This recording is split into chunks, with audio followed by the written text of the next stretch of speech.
Yeah. So Sherece Shavel, born and raised in Elizabeth, New Jersey, and I received a bachelor's degree in social work from Seton Hall University, which is in New Jersey. And I received a master's of social work, particularly focused in administration, policy, and planning from Rutgers, the State University of New Jersey, the New Brunswick campus. And I received my PhD in human services concentrated in criminal justice from Walden University. So currently, I am assistant professor of practice at UT Arlington. And as you also know, president of Central Texas Association of Black Social Workers, among other things, but for the most part.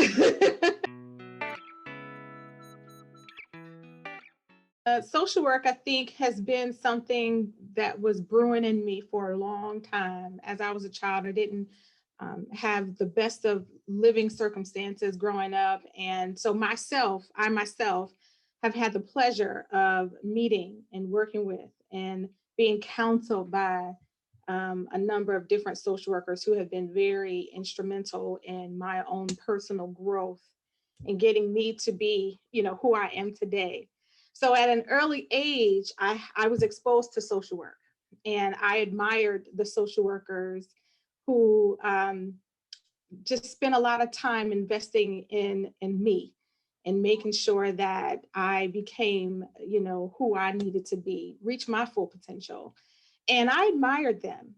And I said to myself, I recall saying to myself when I was in middle school that, I want to be a social worker. When I got to high school, that was like, oh, I want to be a social worker, because of the impact that they had on my own life, considering my own circumstances. And these social workers were in the school system. And that's how I was able to connect with them through the services that my school offered.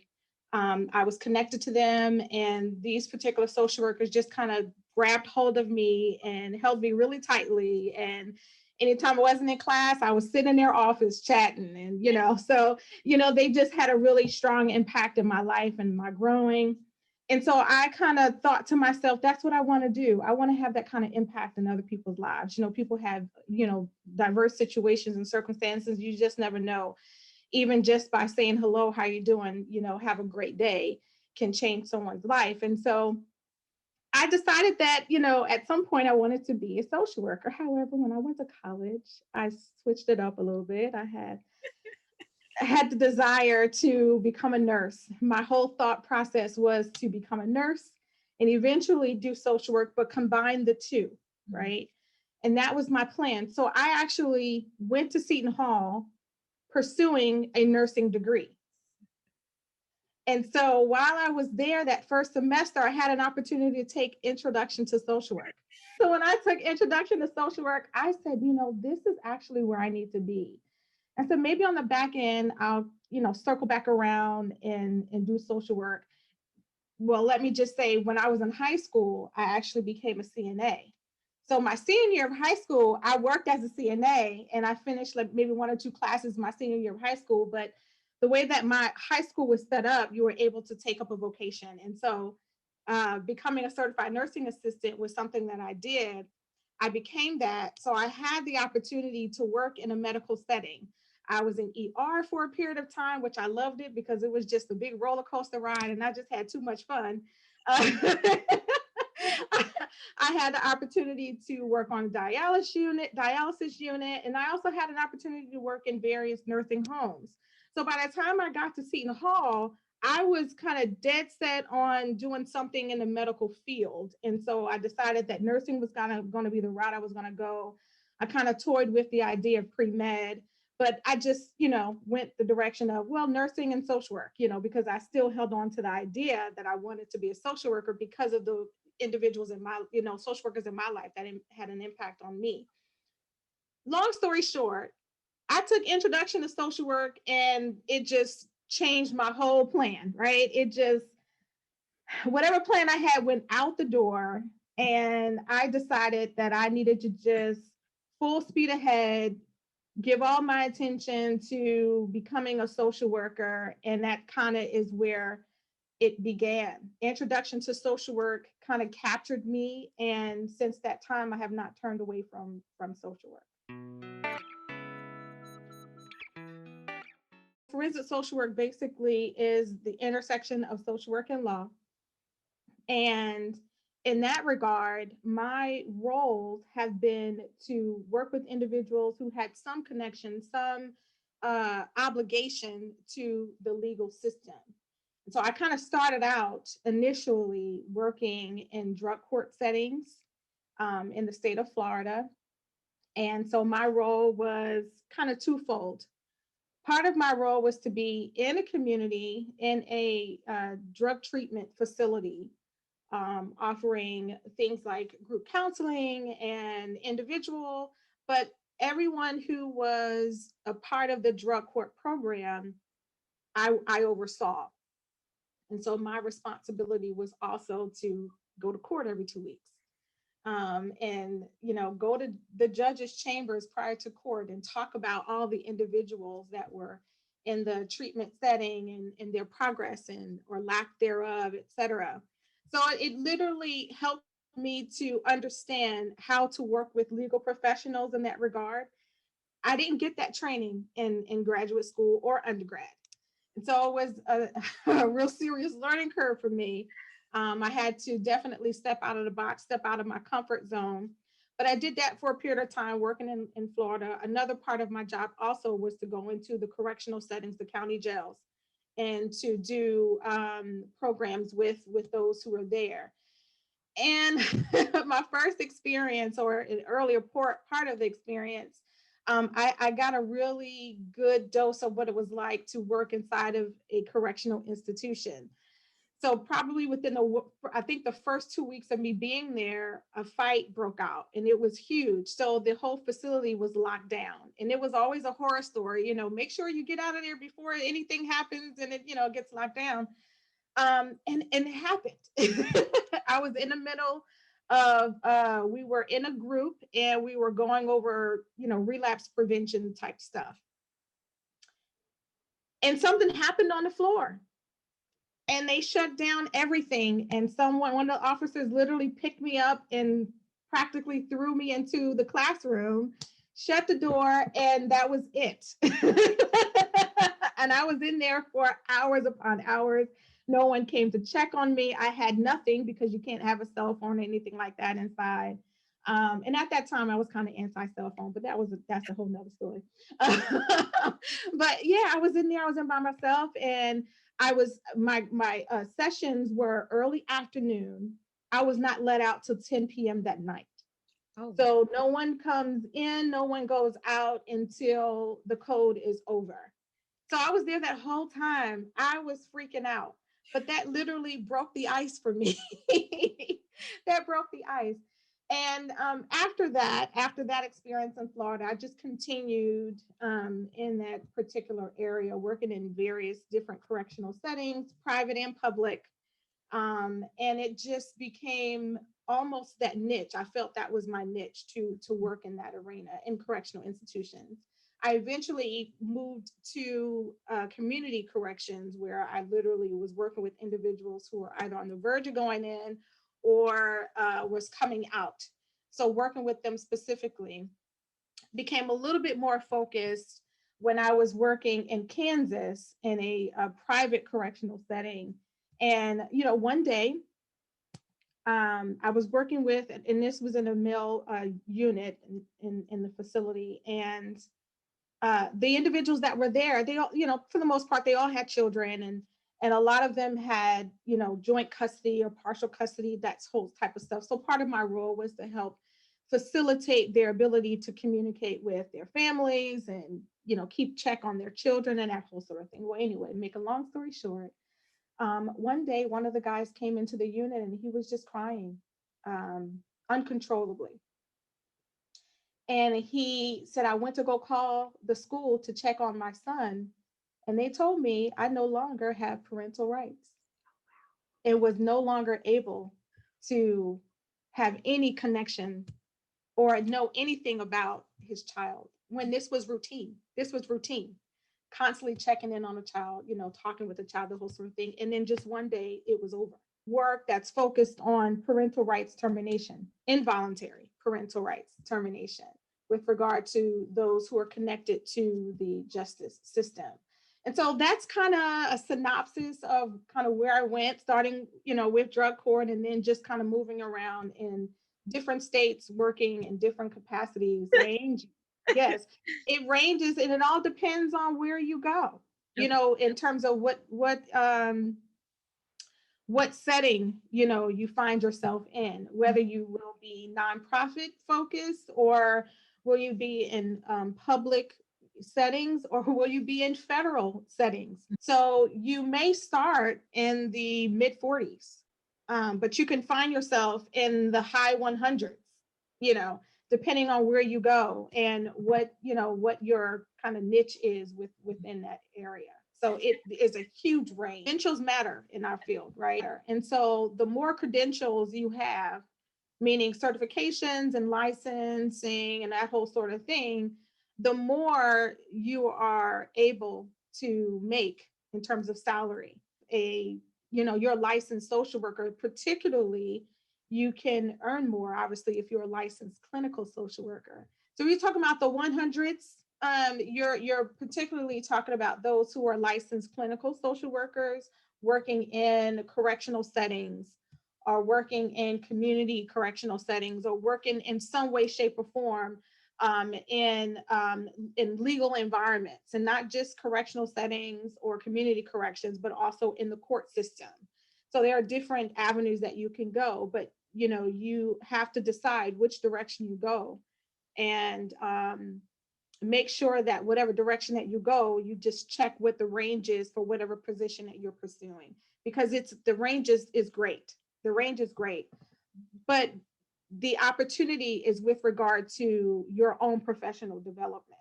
Got it. So the more that you invest in your own professional development, the more opportunity will open, and the more your salary capacity will grow.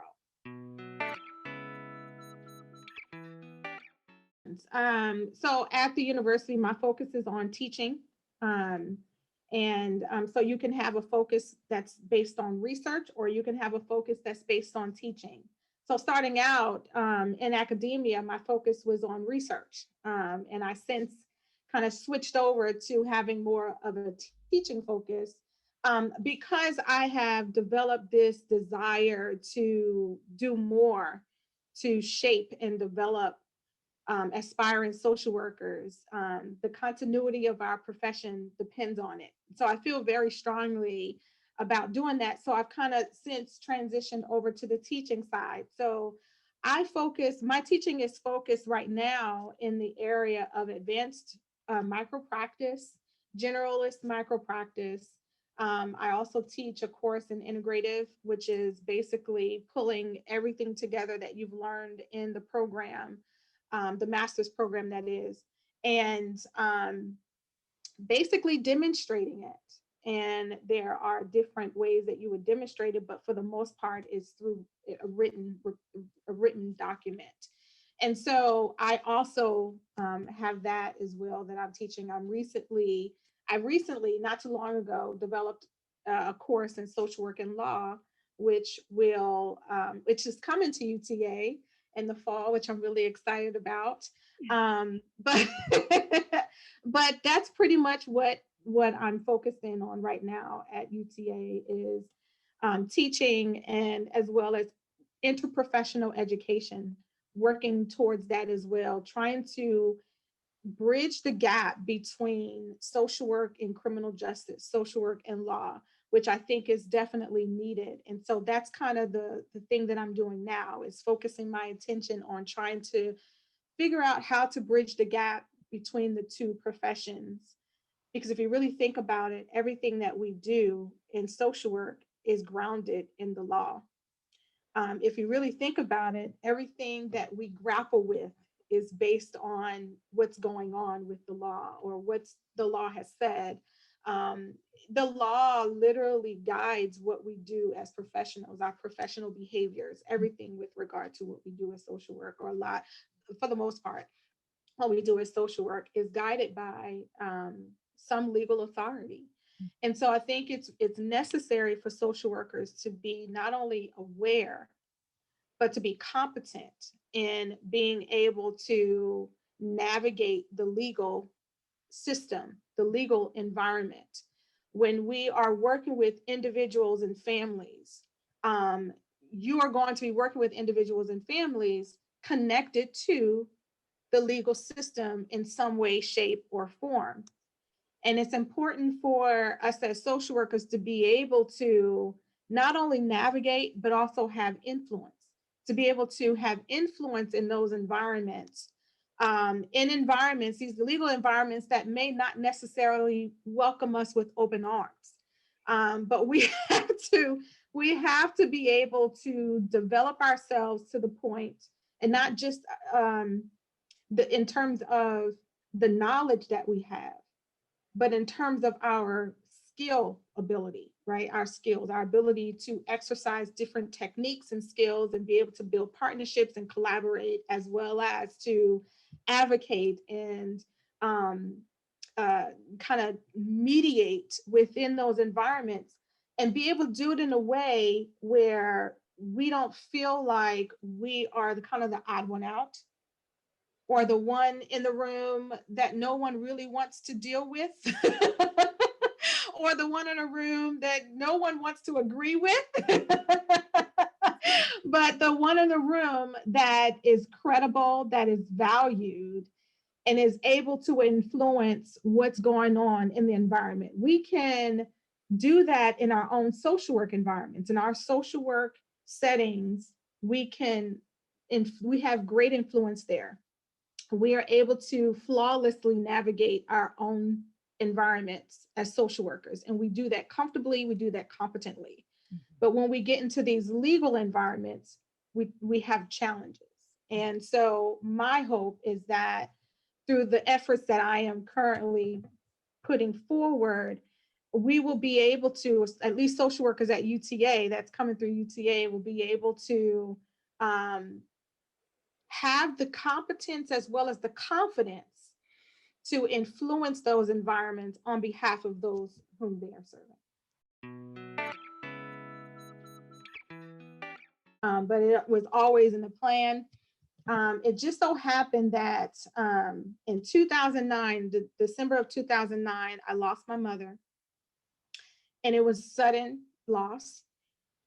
But part of my educational pursuit had a lot to do with my hope and my dream for her.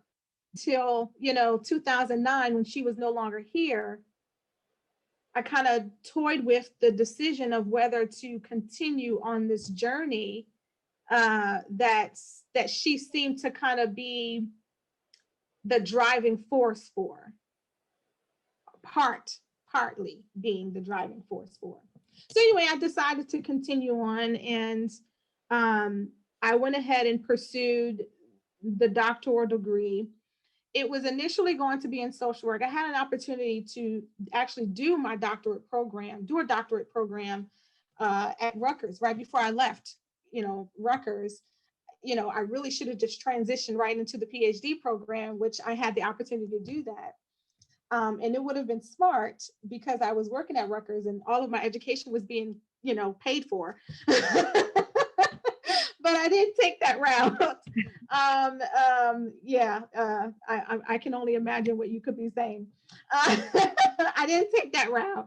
And I, since then, I transitioned from New Jersey and moved to other different states, and eventually ended up in North Carolina, where I ended up starting my PhD program then. And I decided that I wanted to pursue a university that was online as opposed to, land. And Walden just seemed to fit all of my criteria. And I had a lot of criteria, even including my first impressions by, when I pick up the phone and I call, and whatever kind of response I get from you in that initial call kind of helped to determine whether or not I was going to consider going to that particular school or not. But anyway, Walden University kind of checked all the boxes, and I decided to pursue the PhD at Walden. Plus, it gave me the opportunity to pursue a degree that is kind of the sister to social work, because I wanted to check that out. At the time, it was like human services was, on the rise, and a lot of the commentary was like, oh, they're, kind of social worker wannabes and all of that. And so I'm like, I want to see what this profession is all about, trying to, trying to get into our little space here. But what intrigued me was the fact that they were offering, it was, that particular program set up had a concentration in criminal justice, which was, the area that I was particularly focused in. Yeah. And so that was very beneficial to me, because it helped solidify, that forensic social work focus. So yeah, that was kind of my motivation. It definitely have the opportunity to collaborate and partner up with others. You have the ability to pursue or to become more knowledgeable, more aware of other areas of social work that you may not have been privy to prior to becoming a professor. Becoming a professor keeps you on your toes. You're constantly having to stay abreast of what's going on in the field. And you also, not only staying abreast of what's going on in the field, you have plenty of opportunity to contribute to the knowledge base of the field, as well as the direction that the field is going. So I would say those are benefits to being a professor in social work. The benefit, of course, is lifelong learning, because that's something that we as social workers want to make sure that we commit to. And so being a professor or being someone in academia gives me the opportunity to stay true and stay committed to lifelong learning. There are challenges. Of course, working in the academic arena is not the same as working in a community practice or a private practice or in that regard. So you are not necessarily, although you can, but if you're solely doing academic work, then you are not necessarily on the direct line. You're not at the front line of things. So you're connecting and collaborating with those who are on the front line of things. You're providing resources and sharing, strategies and techniques with those who are on the front line of things. You're allowing those who are on the front line of things to come into the academic arenas. So it doesn't mean that you're removed from the grinding work of social work. You just have a different angle of the work of social work. Mm-hmm. But a lot of those who are in the academic arena, they still are doing practice. They're still doing direct practice, or micro practice, or some type of practice in the field, which is recommended, because that helps you to also stay current and relevant in your knowledge and in your understanding of things, practice problems and such.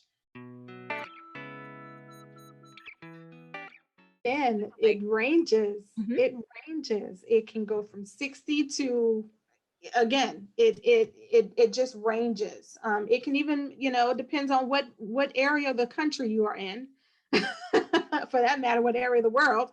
But it changes. I have come across universities where the yearly salary is in the 30s. And I've come across, faculty in university or college settings where their yearly salary is in the 90s, if not more than that. And of course, longevity has a lot to do with it as well. So there's a range with that also.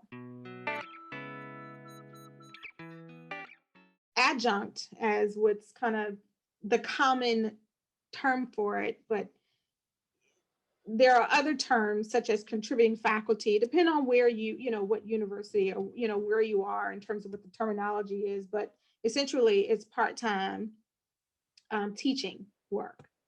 And so as a part-time academic, you can, I mean, it's definitely a flexible opportunity for you to be able to satisfy your desire for direct practice and then satisfy your desire for education, for teaching. And it's flexible to where you can either decide to do it in, you know, one season of the year, such as the summer, you know, maybe taking one or two courses at a particular college or university, you know, over the summer months, or you may decide to make it a yearly thing when the opportunity is there, and you may do one or two, but you may not fill your plate, if you will, with teaching responsibility. You may be comfortable with one or two teaching opportunities or one or two courses, if you will, and that might satisfy. And so that would is also a good idea for someone who's not sure whether or not they want to teach. They may have some interest, but not sure if it will fit for them. It's a good fit for them, whether or not they would even like it. Maybe they want to pursue, you know, what kind of skill set is needed for teaching, you know, at a university level. And so going the adjunct route would be suitable because it's not a full-time or a long-term commitment. Someone who is possibly pursuing an adjunct position, maybe they are focused in a particular niche, or they have a specific specialization that they are wanting to then share their expertise in a classroom setting. And so they would look at adjunct teaching in that regard. If someone is interested in full-time teaching, then there are opportunities that, if they've never had an opportunity to do any kind of teaching like activities, such as training or things of that nature, they can also pursue a full-time position, or they can pursue a opportunity where they are not necessarily teaching full time, but they're assisting someone who is teaching full time. But as a full time instructor, is something that someone can consider, not necessarily having the skills or ability, or not sure if they have the skills or ability, or they want to kind of begin to build and develop the skill and ability. Pursuing instructor roles, part-time or full-time, would be a good idea. And eventually kind of working in terms of promoting to different levels of the faculty scale, in order for them to determine whether or not they want to do it for the long haul or not do it for the long haul. So teaching, as I mentioned earlier, teaching and research is kind of a two-pronged, you know, teach only, or you can teach, I mean, you can do research and do part teaching. And so there's kind of different combinations, if you will. But there's this research tract and there's this teaching tract. And if someone is interested in teaching specifically, then they would pursue positions that's focused in teaching and not focused in research. But then you have individuals who have research mind and research, you know, passion. And so they would look for positions that are research focused. And so the terminology that you used was tenure. That term tends to signify research, faculty who is focused in research. They may teach, but their primary focus is in doing research. And so the person may want to look for opportunities that's in that regard, if their passion is related to research, and maybe some teaching involvement, but more so wanting to pursue research specifically. And so they would look for a position that has the phrase of tenure track noted in it. If they're not looking for something that's research focused, they would look for a position that has the phrase, you know, non-tenure track. And so that is kind of the difference.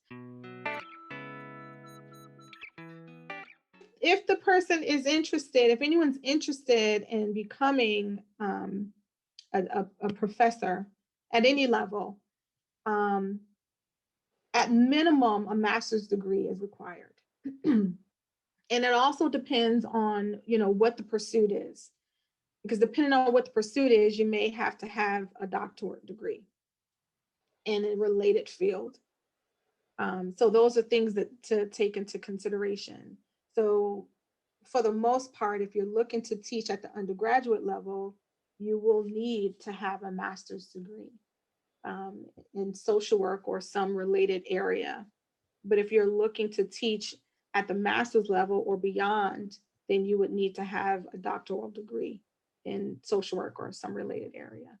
Again, it depends also, what area of the country we're talking about, because there are still pockets of the country where that's not necessarily the case. And so, but for the most part, that is the trend. That is the trend. And so I'm thinking about a recent scenario with this comment that you're bringing up, where in this particular location, there was individuals who were part of the social work department, and they did not have a PhD or a doctorate in social work.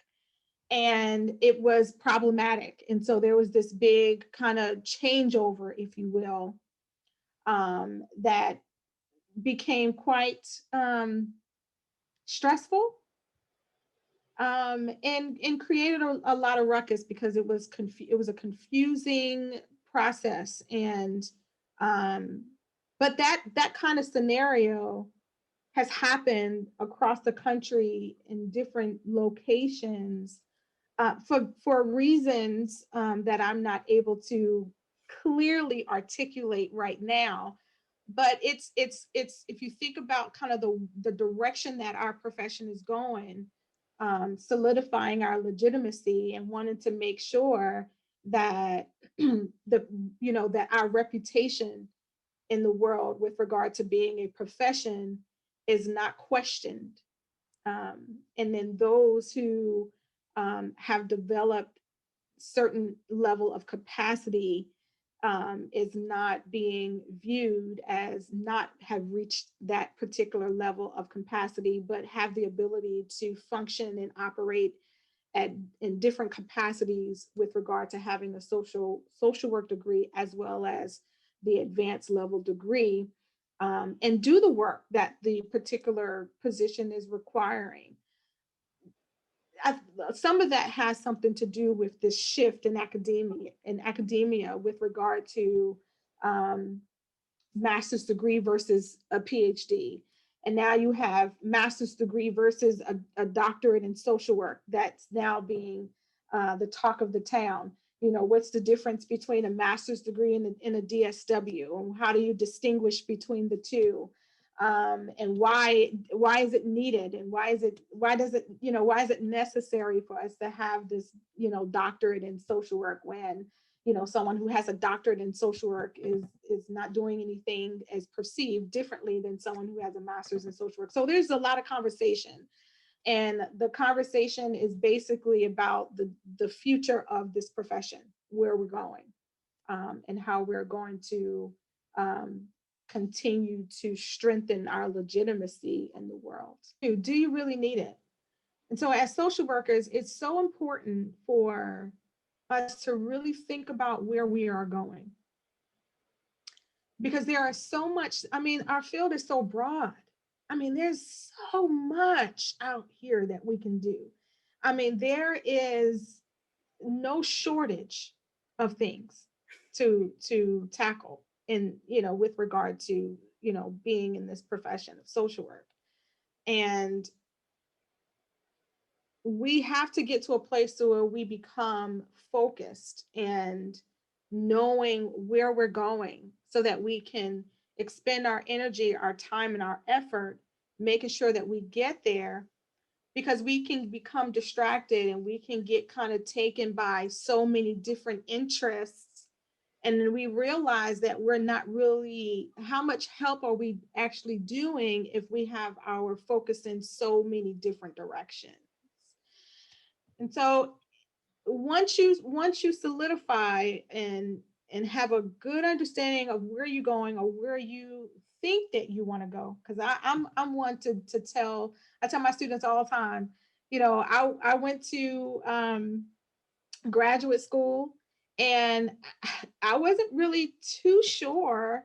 I had an idea of what I wanted to do, but I wasn't all that sure, right? I wasn't all that sure. It wasn't as concrete as you would want it to be by the time you walk across that stage and you're graduating, going through this graduation ceremony. It's like you walk across the stage, on the under end of it, someone's giving you a job, right? That's the kind of, because in doing what you want to do. But it doesn't necessarily have to be that way. And sometimes you may need to spend some quality time in the field honing in on what your niche is, which is something that I had to do. I can't tell you, other than being, this forensic social worker and focusing in on forensic things, I actually bounced around a couple of times and did other stuff, exploring other interests. But I eventually said, okay, this is it. This is what my focus is. And I literally, became laser-like focused on making sure I accomplish what I have come to learn, where I want to go in the field. And I think spending time doing that, becoming more aware of your own skills, your own talents, your own abilities, your own interests, what you like and what you don't like, what you can do and what you can't do.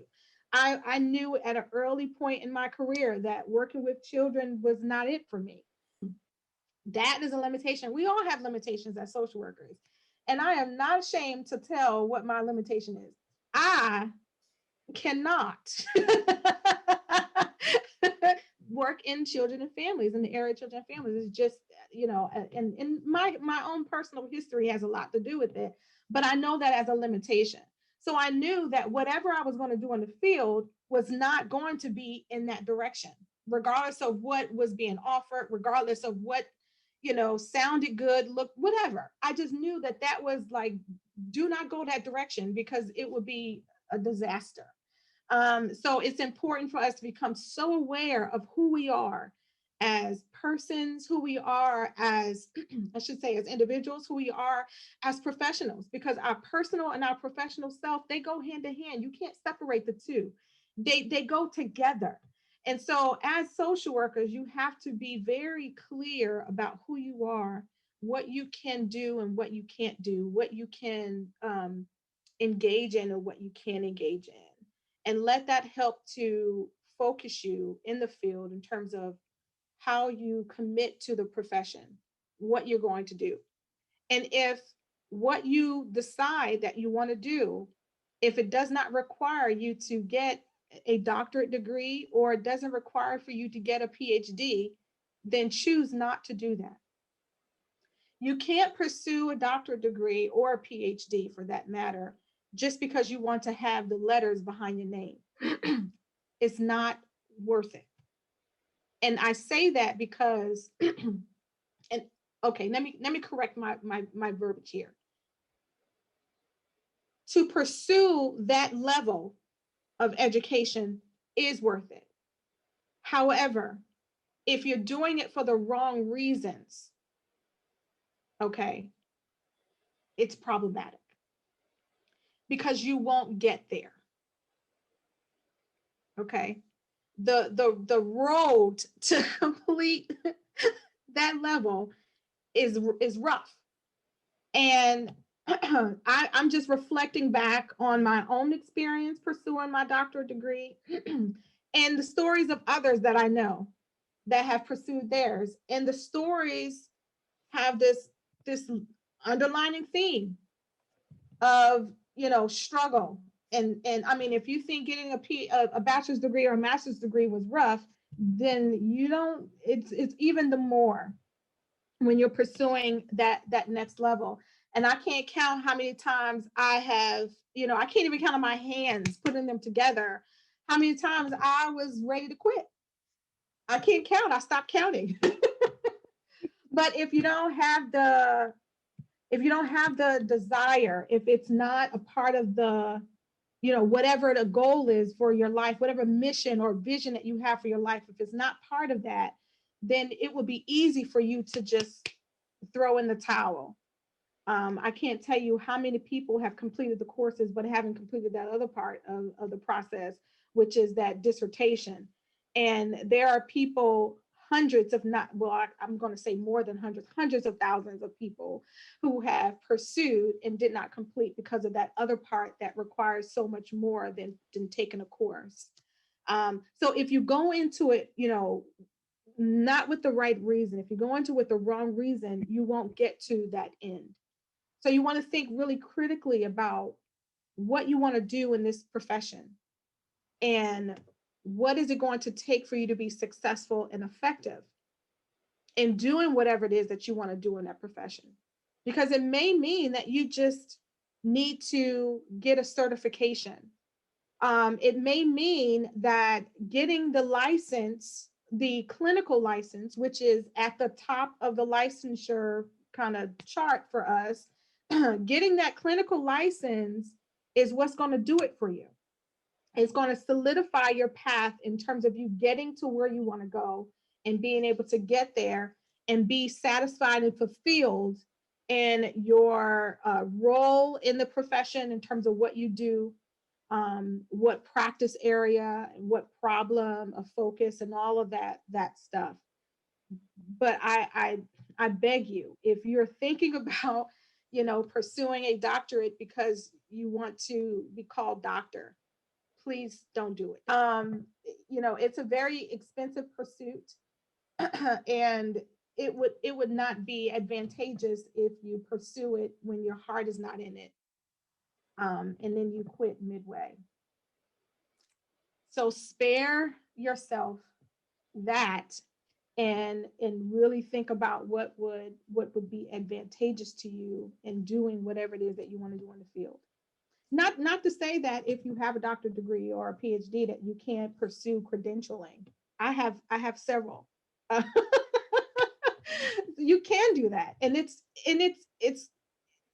beneficial, and I think it's advised to do that in this profession, particularly in the area of the field that you are wanting to focus. It's advantageous for you to do that. What's not advantageous is to pursue another degree that won't benefit you and where you're going in the field. That's not advantageous.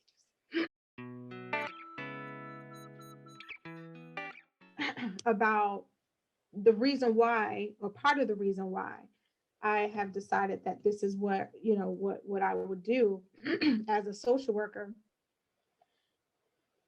You know, how we perform in in the field matters.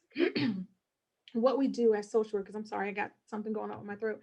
What we do as social workers in the field, right? In these different practice settings, matter. And and just the various practice settings that I've been in the various states that I've kind of been in, I've seen some things, I've heard some things that was very disheartening. And so for me, it behooved me to make sure that I did something about shaping and contributing to the continuity of our profession. And I think it starts with education, because you can't be a social worker without education, right? And so that was for me, that's the front line. Mm-hmm. I see myself as someone who, and not just me, but every professor, to be a social worker requires not just special skill, but it requires a special someone to want to